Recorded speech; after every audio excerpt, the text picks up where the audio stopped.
No princípio era o Verbo, e o Verbo era Deus. Ele estava com Deus.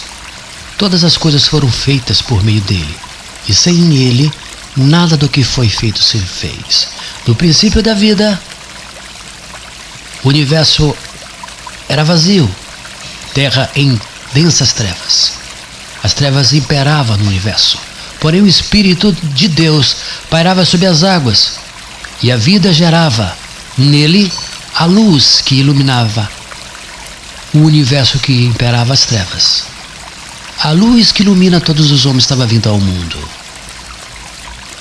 Pairava sobre as águas para formar as riquezas insondáveis. No princípio era o Verbo, e o Verbo era Deus. Ele fez seu universo para cumprir o plano seu, e estava nele a vida, que dos homens era a luz. O eu sou tão suficiente, disponível é Jesus. O eu sou o Deus eterno, minha vida provisão. No princípio, o Verbo operacionou as riquezas insondáveis do Espírito de Deus. E essa operacionalidade começa quando o Verbo diz: haja luz, e houve luz. Fez a separação entre as águas de cima para as águas de baixo, entre as águas de baixo, e chamou o firmamento de céu. Ajuntou as águas debaixo dos céus em um só lugar, e apareceu a porção seca. Ele também, a voz, o Verbo no princípio da vida, também disse, falou, determinou: haja luzeiros no firmamento. O maior para governar o dia, o menor para governar a noite. O maior, o luzeiro, que separa a luz das trevas. O luzeiro maior é o dia, é a luz. O luzeiro menor é as trevas, é a lua. Estes dois luzeiros Deus fez, tipificou a separação da luz e as trevas, tipificado na criação desses dois luzeiros. Luzeiro maior, sol; luzeiro menor, a lua. Luzeiros separadores, luz e trevas. Haja luzeiro no firmamento para fazer separação entre o dia e a noite. Estrelas, sejam eles para sinais. Estrelas, astros, estações, sinais, sejam eles para sinais. Então, os luzeiros, sol, lua, astros, estrelas. Isso, resumei, operacionando as riquezas insondáveis no começo da criação. Deus também trouxe a vida vegetal e animal, a obra máxima dele. As riquezas insondáveis. Ele a terminou com a criação máxima, mais sublime. No centro da criação, ele fez a alma vivente, o homem tripartido: corpo, alma e espírito. E assim, o Espírito disse: façamos o homem a nossa imagem e semelhança. A nossa imagem e semelhança, para conter as riquezas insondáveis e o fluir do Espírito. No interior desse homem que tem sede dessa água que jorra continuamente sobre o Espírito de Deus que pairava sobre as águas. Os elementos da vida compõem-se em terra, ar, água e fogo. Esses elementos compõem-se no ambiente vital da natureza que se move. Esses 4 elementos, Deus pegou-os para formar o homem, a alma vivente. Terra é o corpo dele. Ar representa a respiração pneumática nos plenos pulmões. O fogo é a temperatura corporal. E a água é a necessidade dele sempre estar sendo alimentado pela água para impulsionar a sua vida orgânica. Este ponto, elementos da vida constituem a formação da alma vivente. Elementos orgânicos. Nesse campo, nesse âmbito, os elementos da vida compõem-se em um homem tripartido, formado por 3 elementos: a vida espiritual, corpo, alma e espírito. Esses 3 elementos da vida é o homem, refere-se ao homem tripartido.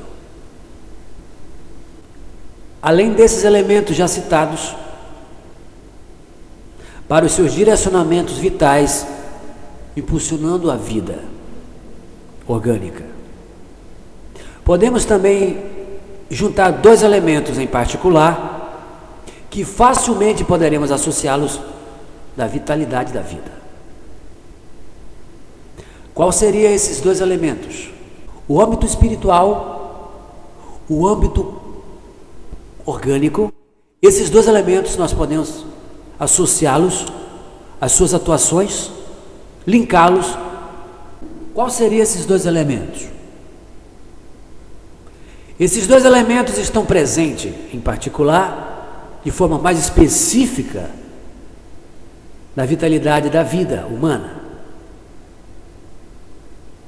E esses 2 elementos a qual eu estou me referindo refere-se ao elemento água e ao elemento sangue. A água está presente nas águas do Espírito. O sangue é a vida que circula no homem orgânico. E esse sangue tipifica a vida orgânica e a vida espiritual.